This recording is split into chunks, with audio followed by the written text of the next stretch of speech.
Hey everybody, welcome back to the Court of Random Opinion. My name is Lauren Neidigh. If you were here earlier, you know that when I tried to record this intro for this video, I accidentally hit the live stream button instead, so that was embarrassing. But anyways, here I am now.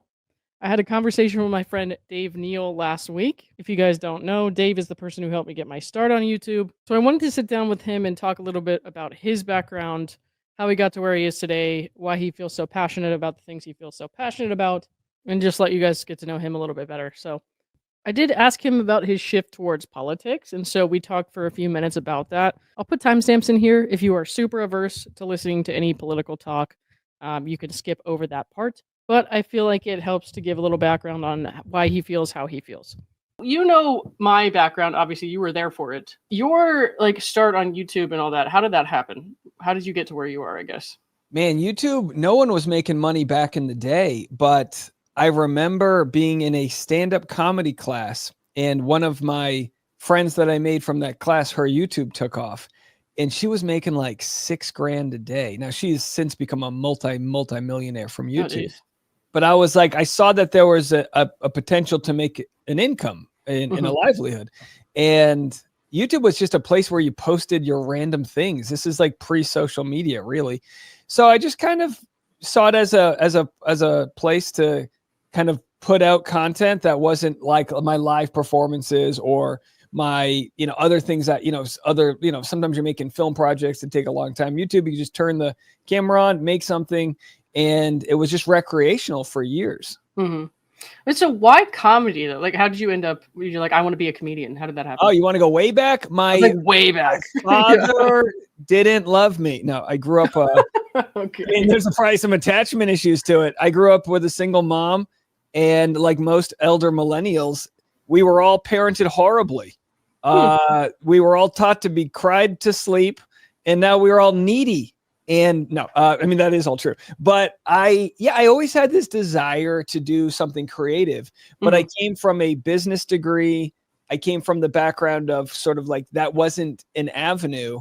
And I had to slowly unwrap the gifts and the things that made me happy. And it started with leaving the corporate world and getting into filmmaking, getting into acting, then getting into improv comedy. And then finally, like the final stage was getting into stand-up comedy. So you don't just like, and this is, this is 15 years ago, but you don't just say, well, I want to be this. And you see like the Chris Rocks on stage and you go, that's impossible. Right. These guys are the virtuosos. They're the best at what they do. Yeah. But then what happened was, and I suggest this for anybody, is I went to like a first time showcase of comedians, and I was like, I can do that. That was like garbage comedy. So I always recommend to people, see the experts, but also see people that are like 3 steps ahead of you, because it's a lot easier to follow the path of somebody that's just slightly ahead of you than say an expert. A lot of the advice that these experts give is what worked for them 20 years prior. And the world has changed so much in the meantime. So I kind of just, I saw people doing it, and then I asked them questions, and then I got into the scene that way. And that's kind of the growth mentality for kind of pursuing anything creatively, is just find a framework to get started. You mentioned like a Chris Rock type, like the experts or whatever. Is that something that you want? Like, do you want to be on like a big show on a big stage? Is that like what you want in your future, or like, what are you thinking about? Man, comedy in like the live special format sucks. It's the worst. And I'll explain why. The best comedy is when you listen to it. So if you can't be there live, the next best thing is to like be in your car and listening to it. When you watch comedy, you're not in the room, and it's hard. Some comedy works, some like very specific, like an Anthony Jeselnik, who has a strong setup and punch. But I know comics that are murderers, and then you watch their Netflix special and you go, I don't really get it. It's because you weren't in the room. You weren't on your seat, being in the moment. So do I care at all about a Netflix special? I couldn't care less. Gotcha. I like the Jay Leno types who's never released a special. He never needed to, he never does it, but he still performs comedy, weekly. He's out there and he does his thing, but the live performance is all that matters. So what format that comes in, it doesn't matter if it's in front of a VFW, or I did some like honky tonk country bar on Wednesday night and I had a blast. It's That's like cool. all the bright lights and all that, none of that matters. I think what matters is, can you get a room of people together to share that moment and try new jokes and work on the, putting it all together. It's kind of like a giant sort of math problem that you're doing as you're trying to figure the room out and figure how you're feeling and put it all into a kind of cohesive thing. Yeah. So outside from like stuff that you do on the fly when you're on YouTube talking about stuff, I've never been able to see any of your comedy stuff. So like I've seen bits here and there where you put clips on Instagram and stuff, but I had like such bad timing because last year I went to Nashville and it was a little bit after you moved there, I think, but it was like you were like snowed in or something. It's like, okay, so he's definitely not doing a show this weekend, but hopefully in the future I'll be able to make one of those. So why Nashville? I know you moved from LA, is that right? Yeah, you know what's interesting is I've been to Nashville a few times. I always found it's a great city. It's fun. Mm-hmm. But it wasn't until several years ago when I was in LA, I got the chance to do Caitlin Bristow's podcast, Off the Vine, which is like a huge podcast. I mean, she's a monster. She's like I've seen hers a couple. I don't watch a lot of podcasts. I've watched hers like here and there, all because she's really good. So. She's a beast. She's huge. She's one of the biggest in the Bachelor world, and of course that's my audience. So I kind of told her, I was like, I'll be there. What do you need? Let me know when. I'll be there. And so I flew in to do that, and then she actually got sick, and I put a little buffer up. I think I stayed for 3 nights. I was like, I'll do some comedy, I'll perform. And then we ended up doing her podcast the last day that I was there.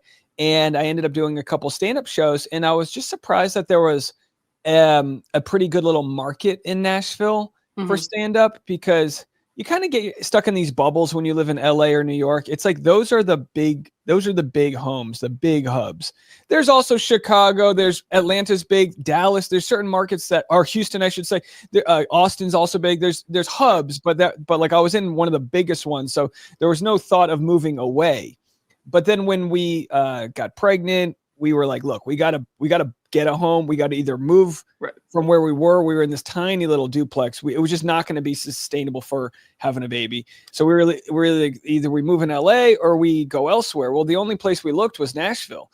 If you ever go on Zillow, it's like, good God, what you can get in not in a while, but yeah.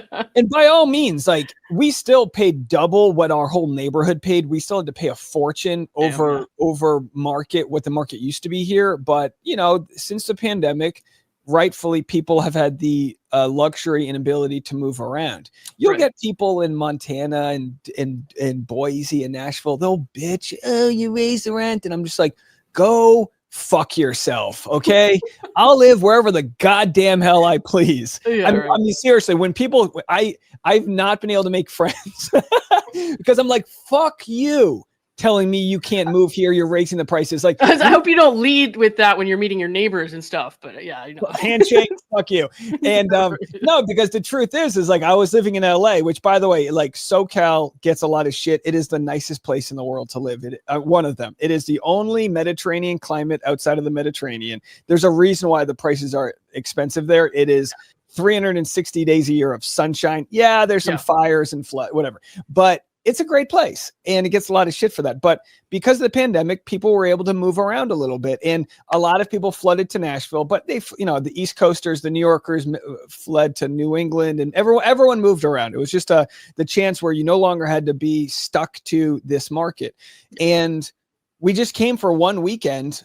Wife at the time, she's, 4 months pregnant, whatever. And we're like, oh shoot, we found a house we liked, and we were finally able to buy a home. And, it was all because of YouTube. YouTube has been life-changing, the going from survival jobs, real tough times, trying to squeak by, to, kids vomiting in my Uber car as the worst. I mean, I'm driving around, dudes looking for cocaine. They're getting filet of fish through the drive-through menu late at night.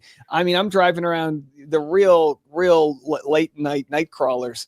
You know how many drug deals I was probably a part of and didn't know it? I'm driving through like Compton high schools, and I'm like, I think I'm an accomplice now, but I'm just, doing Uber, just crazy. But you get a bad car accident, just crazy stuff. And then finally something takes off. And as you know, working the beat, once things start to work for you on YouTube, you put gasoline on the fire. And because I had known my friend who literally was able to live her dreams because of it, I knew it was a possibility. So I got to be honest, my baby would not be here if it wasn't for YouTube. We wouldn't have had a baby. Yeah. We just, not on purpose, at least, we wouldn't have been able to afford to. It's, my generation is the first to make less than a previous generation. And it's why, I fight so much for like sort of bringing back the middle class, because the rich have gotten rich. And then my generation literally cannot afford to buy a home and have a family. And I'm 40, right? And I had to hit the lottery on YouTube for that to happen. So I'm super grateful for it, and it keeps my kind of work ethic strong, because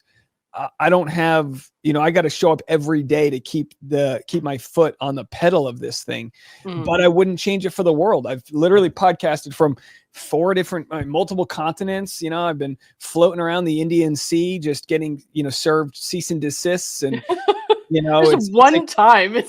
And as you've learned here, once you start getting good on YouTube, you start getting sued. Apparently, dude. That's how it works. That's a badge of honor. That's how you get verified. You have to prove that you've been sued. So yeah, it's just been, it's been so humbling to have this audience. Now, my audience, the Bachelor crowd, they're dramatic as hell, right? The crowd that follows the Blake Lively case, the Candace Owens case, everyone's very. The temperature is very hot with some of these audience members. Yeah. And I've had to learn to sort of stand my ground, share my opinions, and not let someone, I get message. I got one this weekend. Dave, I'm so disappointed in your take. Oh, go fuck yourself. Right. Crack an egg to make an omelet. Now I lose people because of that, but I would be a shell of a human if I tried to be everything everyone wants. When you post this video, I'm not reading the comments section. I've learned to not read the comments when there's a Reddit post about you. I'm still working on that one. Katie without a crystal ball was asked a question on her Instagram, and she over the weekend, and someone said, "Do you like any content creators?" And she said, "I like Dave Neal." And then an hour later, she texts me and she goes, "Sorry for all the hate you're getting." And I'm like, I didn't even know. I wouldn't know if you didn't tell me. My audience, Patreon and all of them, I've let them know over and over again, do not bring me the bullshit. Because, people would say, can you believe what they're saying about you on Reddit? Yeah. Not if you don't tell me. I'm trying my best. I can't negotiate with that. I've already learned through Reddit that no matter how high of a level you try to treat yourself, the more success you get, the more they're going to want to cut you the fuck down. And these aren't normal people. These, in some cases, are clinically fucking insane people. Don't give them and you know what? I don't like a lot of what Nick Viall does, because he's kind of like, I don't know, condescending and stuff. But I know about you and Nick. Yeah. He does it right when it comes to not feeding the trolls. Yeah. You feed them, then you get an article printed about your response to that. So now, once in a while, what I've learned is kind of like with stand-up.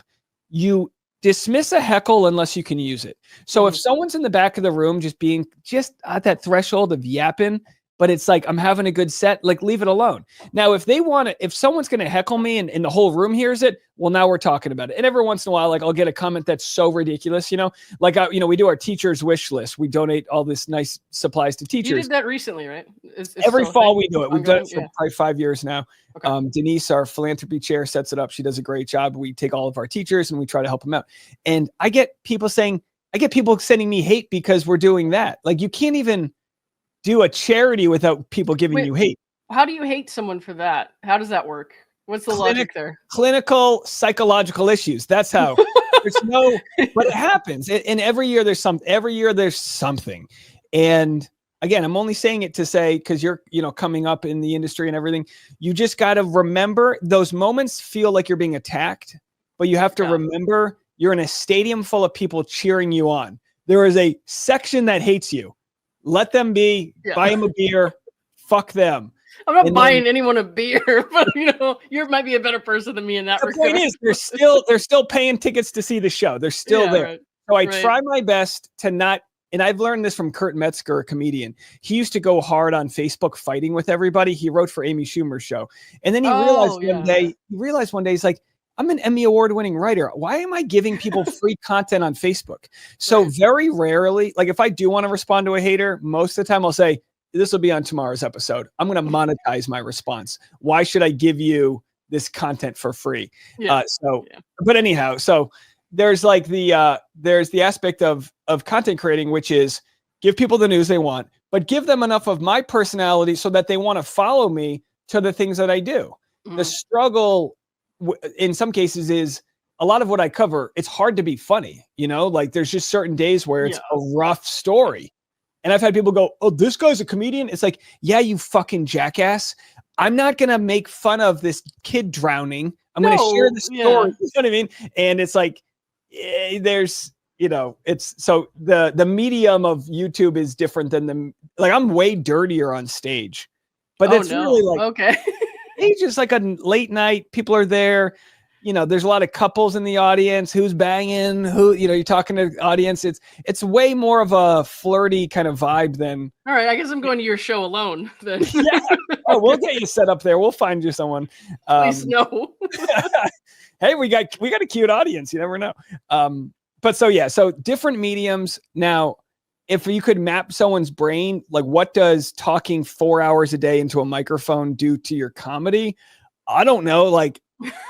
It's got to help somehow. I'm not like sitting in a library all day. I'm talking a lot of trash. So there's probably something where it benefits the other. But if I could make my living only doing one thing, I think it would be performing stand-up. I just would love for that to be the be all end all. And I've kind of been in this slow phase for the last 5 years of just trying to get out more and perform more.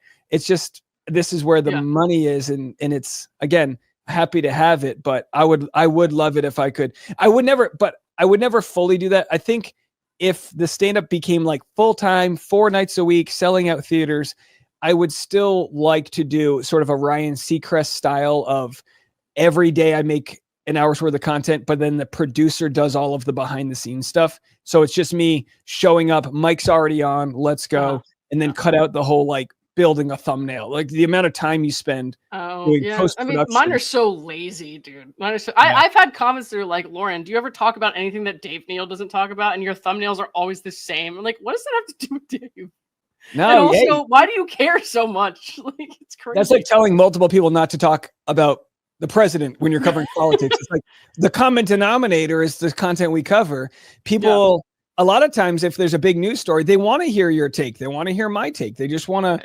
It's like we are a person sitting at a park bench with somebody on their commute. Like that's all.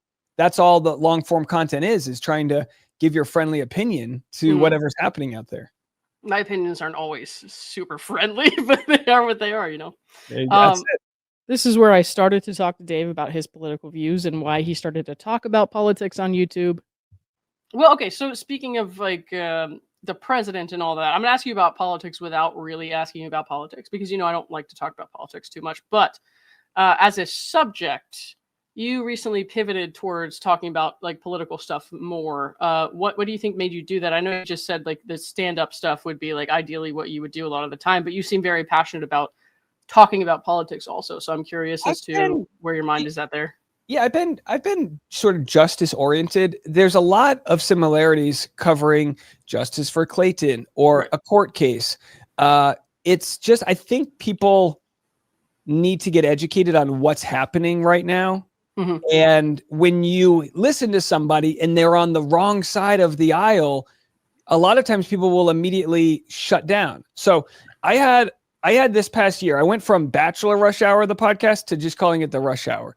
And it was a real leap to say, I'm still going to talk about Bachelor, but I'm not going to let that restrain me from what new audiences might see me as. Right. Because they would say, oh, I like pop culture, but I don't watch The Bachelor. I'm not going to cover it. And it's like, no, we're covering everything. And I've had to kind of try to play the algorithm with click-through rates on YouTube. How can you discuss multiple things and still be in different niches? It's very complicated and it's really not working out if you look at my numbers, but it doesn't work out until it does. There's a sort of a below the surface of the glacier thing that's happening where I feel deep within my bones that our country's moving authoritarian. And there's a lot of times that people say, oh, so-and-so's a Nazi and it's like, no, listen, they're redrawing the maps so that the Republicans continue to get power even after this bill that gets passed takes people off their health care. It's rising grocery prices. The ultra wealthy are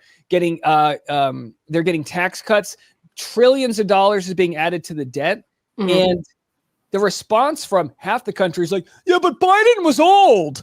And my response to that is, join me on the left, a progressive person who also wants to say, fuck you to those that take corporate money. If you're a Democrat or a Republican, fuck you if you're all about keeping the system rigged the way it was.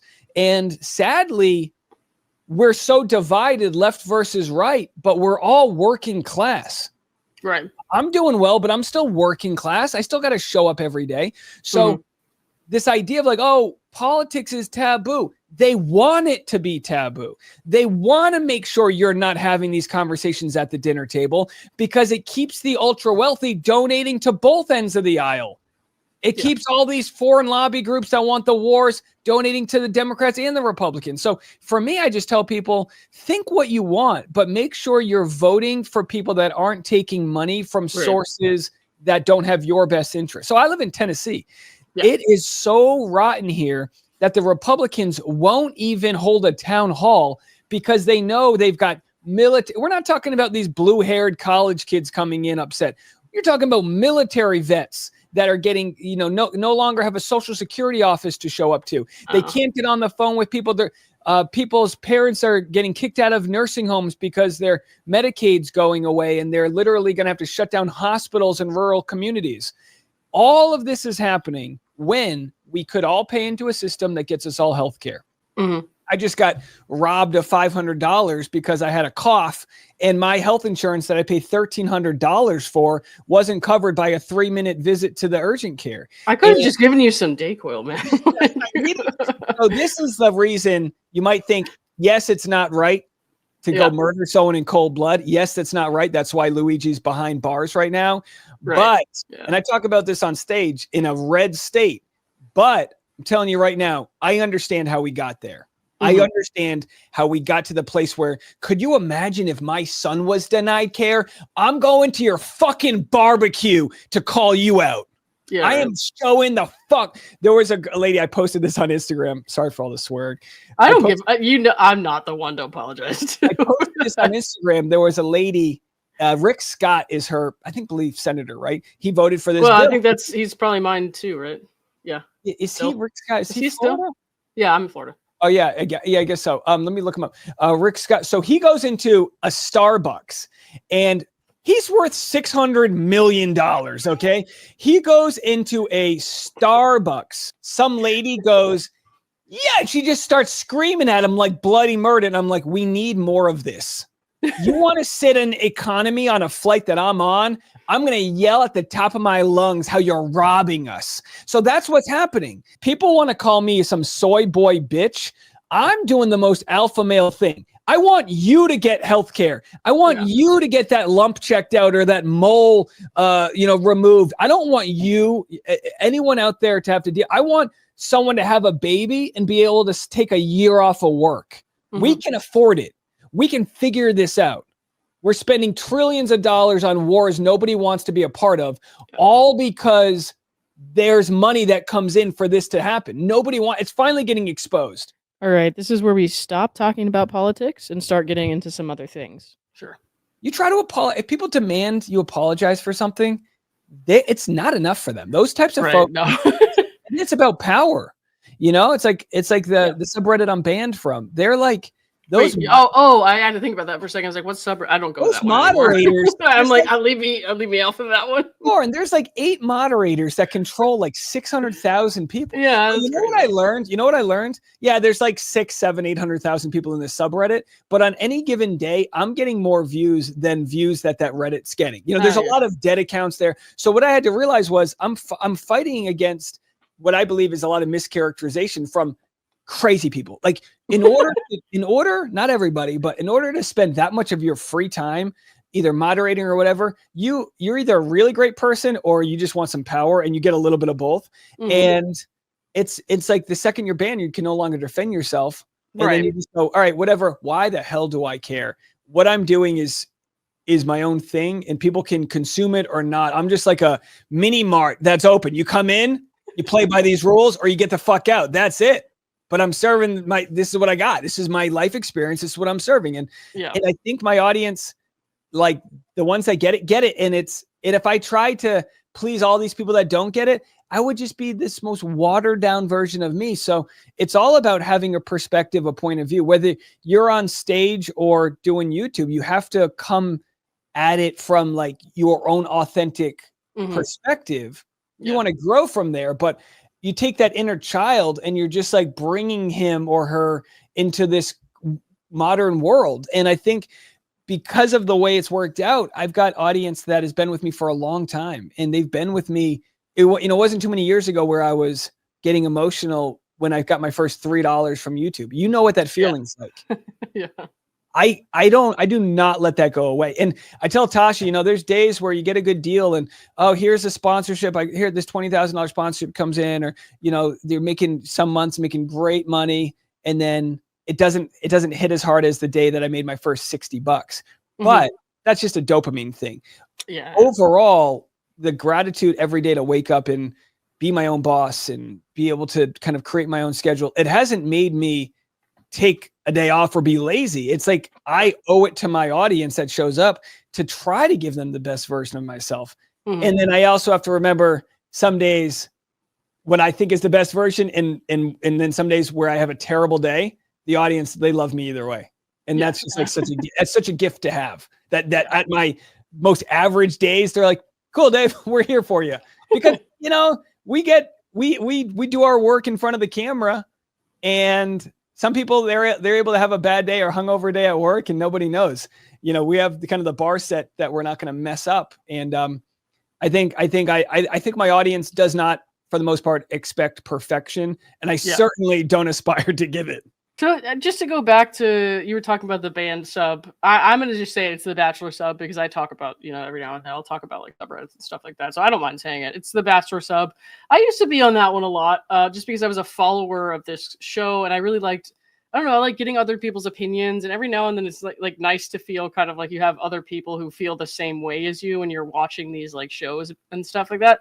Then I realized, and on a much smaller scale than you probably, because I haven't been doing this as long as, and the only person from reality TV I've really talked to is Clayton. So Clayton, I'm like, wow, you cannot judge these people based on what you're seeing on these reality TV shows. And I started to feel guilty, and I started to see the things that people were saying about him. And I was like, wow, we live in like a society that's way too comfortable condemning people for stuff like about people they don't even know, just like the smallest stuff, knowing that they don't have the full context. And it's just like so crazy. As you're covering like these Bachelor stories and stuff like that, because I know you still do a little bit of that. Does that ever like go into the back of your mind? Do you ever wonder like, what am I missing here, or what, might be missing? Totally. I used to be, I wouldn't say, I don't know if I was ever as snarky as the anonymous commenters, but there's been people that were villains that I went hard on. And then I'd get a message from someone be like, hey, I'm Victoria's friend. She's not that bad of a person. I'm like, oh yeah, sorry. You kind of get, they do a good job of sort of getting you outraged about some of these things. And look, it's the thing with the Reddit. It's like, I don't have, there was a time in my life where it would bother me, where I would see my name in a title, and you would shop for that pain, as Caitlin Bristow calls it, shopping for pain. Yeah. I just realize if it's not a friendly environment, I can't, I was like in the Bahamas and I got a bad tweet from somebody and I'm like, I'm in the Bahamas. You got my tweet. Awesome. They just brought me back to their bullshit, Yeah. And again, it's like, I was maybe covering Candace Owens or something. And wait, that must have been recent. Yeah? No. This was something different.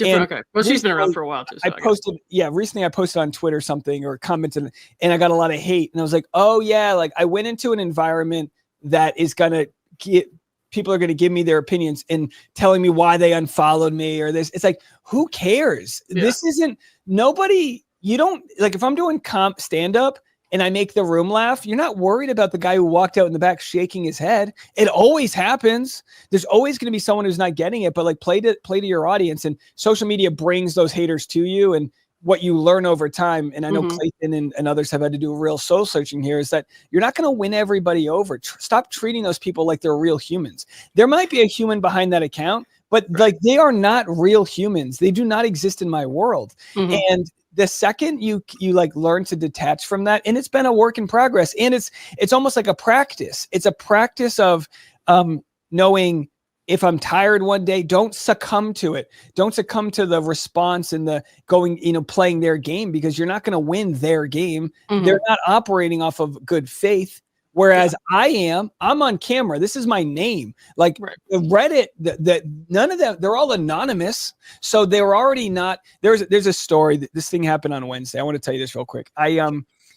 I'm doing this honky tonk, not even, it's like a Western bar. Yeah. It's an open mic. There's 6 comics there. I drive there, with a 15-month-old baby. It's always, whenever I'm going, leaving my family, I'm trying to be as productive as possible. Yeah. And I'm sitting in the back, and there's a lady on stage doing poetry. She's doing like a political poem. People are trying new things. She's new to comedy. She's getting no laughs, but she's doing something political. She's criticizing Trump or whatever. And again, this is Tennessee. This guy in the back yells out, I'm going to say as loud as he said it, and this is a room full of 20 people. There's no music playing. There's one person on stage. The room's silent. He goes, "Not funny." Oh, now, no. I turned around. I was like near the shuffleboard. The girl was not doing well on stage, but again, it's an open mic. These are new people. I'm 15 years into it. Like, I know how to work that type of room. Not everybody does. Mm-hmm. And it requires training wheels and the ability to try to tell a joke and not think someone's going to yell at you. The only barometer you need is laughter or no laughter at that point. Right. And so I go, like 20 seconds later, in my head, I got massively triggered. I thought on behalf of her, this, 25-year-old lady on stage, I said, "Who said that?" And there was 2 old guys in their 60s. And one guy goes, "I said it." And I said, "Do you have kids? Do you have any daughters?" And he goes, "Yeah." I said, "Would you talk to your daughter that way?" The guy goes, "I would." Now at this point, the whole room's watching me because it's a small room. And like, I'm clearly confronting this man. And I was like, she's going to remember what you just said for the next 10 years. And I just looked at him as like disappointed as I could be. Like, I can't believe you, man. Like, I can't believe. And part of me was like, it was more of a societal thing. Like, I can't believe you're not willing to let this person try to get her fucking wings off the ground here. So fuck you. Now, in hindsight, what I realized was I wasn't defending, like, don't give me credit. I wasn't defending this girl on stage. I was defending me. I was defending my inner child. The kid who was told, "You're not going to be good enough to go play baseball. You're not funny, or quit horsing around, or why are you acting like your cousin? You don't goof around like that." All of these childhood moments that were meant to force me into a very like shell of the inner playful child I wanted to be, all were there to buck me down. And then I see this moment to tell this guy, "Man, fuck you for even being a chapter in her story that's going to make her doubt whatever creative thing she's trying to do. Fuck you." And then by the time I got on stage, he had already left, but I had to go out bubbling up mad, and I had a great set. And I was like, man, like, that guy, it was easy for him to be a critic, but he would have never been in. "Well, what do you expect me to say?" was all he could say. Is, "I expect you to shut the fuck up." You don't have to say anything. Yeah. And I've thought about that all week long, because it's almost as if a portion of society thinks that they need to rip other people down. And it was completely senseless. And there's a lot of people out there that want to try something creative or be in the arts. And it's so sad to think of some kid who maybe is, dancing, and his dad's like, "Don't be like that. That's what girls do," or whatever it is. That is like so damaging. And I just look at my 15-month-old son, and I'm like, man, you go out there, like, just be you. Just, I don't, society's already going to try to dampen that. And I just want to really encourage that just like, be loose, go out. And, and my whole life has felt like trying to find that inner child and not the child that wanted to just be quiet and well-behaved. We don't need to raise a society of well-behaved kids. Like, laughter, play, fun. So I don't know. It just bummed me out to see that. So I mean, you've been a more public facing person for a while now, and then you've of course had your son, and you've have him on your camera sometimes, and we'll show him, and he's very cute, and he's getting a lot bigger. But you've had some enemies, at least one in the back of my mind that I can think of, who have come out and like said stuff about your son, and like sometimes maybe I don't know if they got under your skin or not, but will like bring up your son and like, well, what is he gonna think and stuff like that in the future. Do you ever worry about that? Like, I don't know, like not that you should. But I'm just saying, when people get when David and people like that get really personal, does that ever get under your skin? Oh, I didn't know who you were talking about. Well, it's so rare. It's so rare. I mean, my son makes it onto my social doesn't drive my business. I'm not an influencer who's like peddling things, but like I've said before, my audience is the reason we have a baby. Like they are, it doesn't mean I'm entitled and beholden to them, but they have shown up and watch enough advertisements that we're able to have a baby, buy a home, and all these things. So it doesn't mean I feel entitled to give them my baby. I share my world. No, not. No. But like, there are people that are like, no, we only follow you for this. I had a bunch of people getting mad at me before the baby even arrived. Not a bunch, but like, oh, you're not going to pimp them baby out or exploit them. And it's like, first of all, yes, there's a dynamic that you have to work through. Some people have the privilege to like blur their baby out. I don't overthink that. I don't personally think it makes a difference with the creeps out there. You have to worry about them regardless. Like we have to have protection and secure the family regardless. So that's something I have to worry about. I didn't personally get super upset at Gingras when he tried to bring my family into it. I was disappointed that someone who's supposed to be like a professional and all these things was trying to play some bullshit games with me, but it opened up to me the games we were going to be playing. Like for the Laura Owen stuff, every bad thing that's happened to her is a result of her shitty attorney. Like he was so bad from ruffling my feathers to turning, to even like encouraging my audience to become stronger and more loyal and all these things. So like he's just was a horrible person for all of that, but clearly gets a DUI. He's got all these clearly he's got more issues than you would see. You just see some standard like white Gen X looking face, but like clearly it goes deeper, but it's no fear. It's all like dick measuring. Yeah. Right. Like that'd be like on stage as a comedian. I would see a guy like that and I'd be like, what the fuck? Like, I don't owe you my time. I don't, whatever you would just be a person I would avoid other than he was trying to make these public threats to me. So I get my dopamine from performing on stage and from having a good time with my audience and this and that. Some people get it from chaos.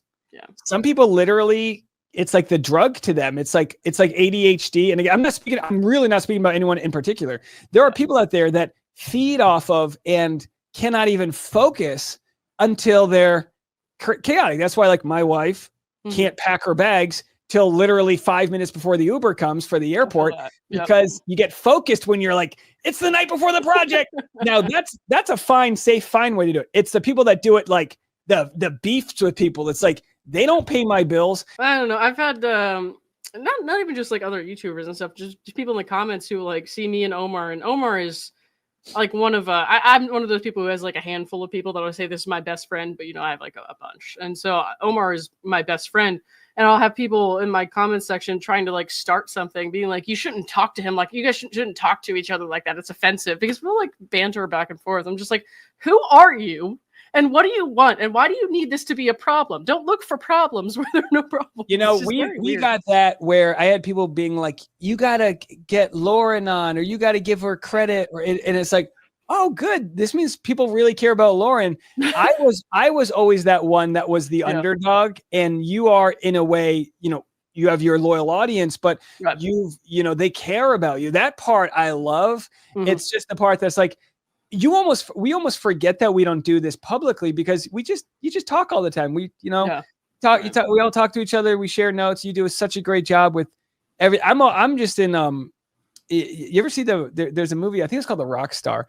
I think it's Mark Wahlberg, but probably a shitty movie, but like he admires this rock star, and then the rock star gets tired, and then Mark Wahlberg becomes the rock star, and I think by the end of the movie he's tired, and then it passes the baton to the next guy.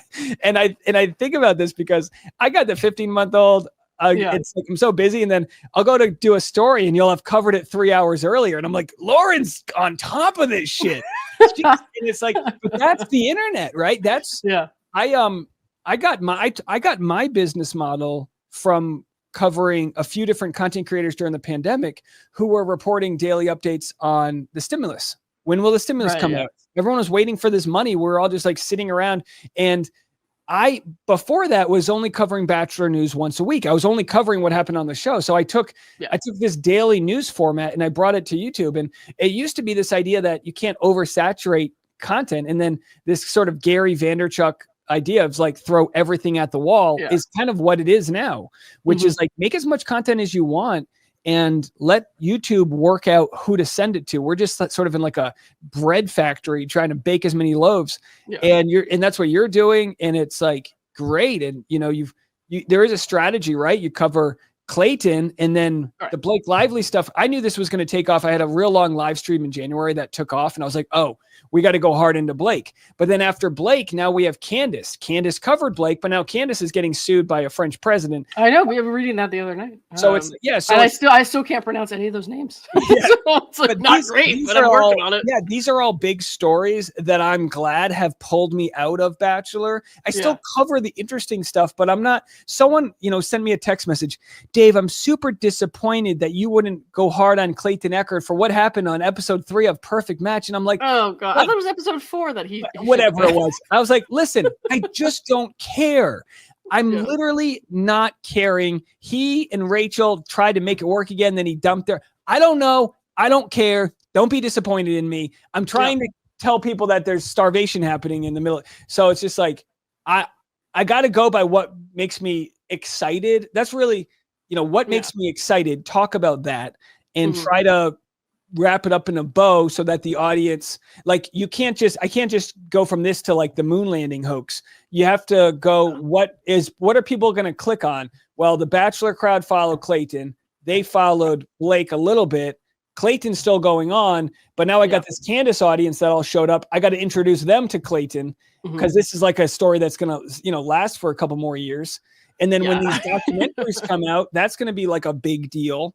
We need to be ready for that. And, so there's a lot of core stories with all of the, what other things are going, cheating scandal and Dancing with the Stars, whatever I feel like is interesting. I kind of like push that into stories like that are the heavy lifters, because if you look at my YouTube channel, you'll see 50 videos in a row that are Blake Lively, but Blake Lively might only be 20% of those videos. You just need, need a headline.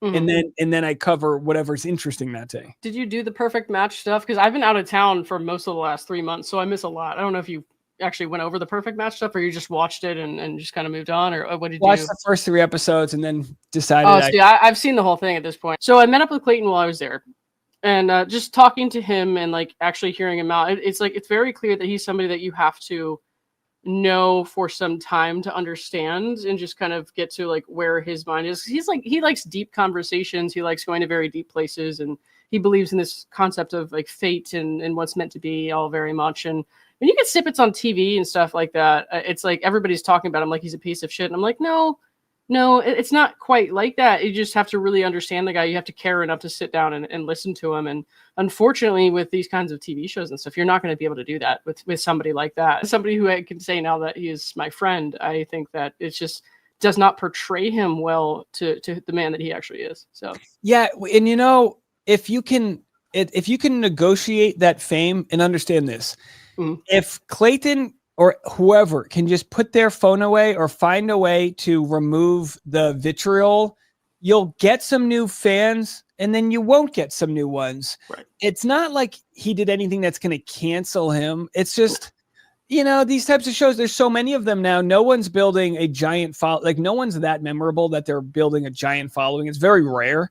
And he's done pretty well for himself. And the documentary, I think, this is what I think will happen. I think there'll be a documentary. I think he'll get on Dancing with the Stars. Everything else that he does, He'll sell some solar panels and sell some homes off of his name. That's like what, pro athletes do once they retire. Most don't get rich. Most, build some name recognition, and they join a real estate thing, and they sell some homes. And they live a good life. And if the other thing works out, if his podcast and other things work out, that's great too. There's so much that I think we can strive to become. And a lot of it is removing ourselves from the constraints of the bosses telling us what to wear, what to do, and it's like, that's be yourself. Like, I'm a better version of me because I follow my own path versus I'm the shittiest employee, the shittiest. If someone wants me to go do something that's not the thing I want to do. Yeah. So I encourage people, my younger brother just graduated college, and I'm like, you got to go out there and love what you do. You just figure it out. Feel that joy. What wakes you up in the morning? Go do that. Don't worry about how it pays you. That'll work itself out. And that is the hardest thing for people to believe if they didn't do that. But it's there for you. And you're a better version of yourself when you're doing what you love in whatever capacity. And for some people that, like Woodnick loves law. He loves to help people out. That's a perfect thing for him.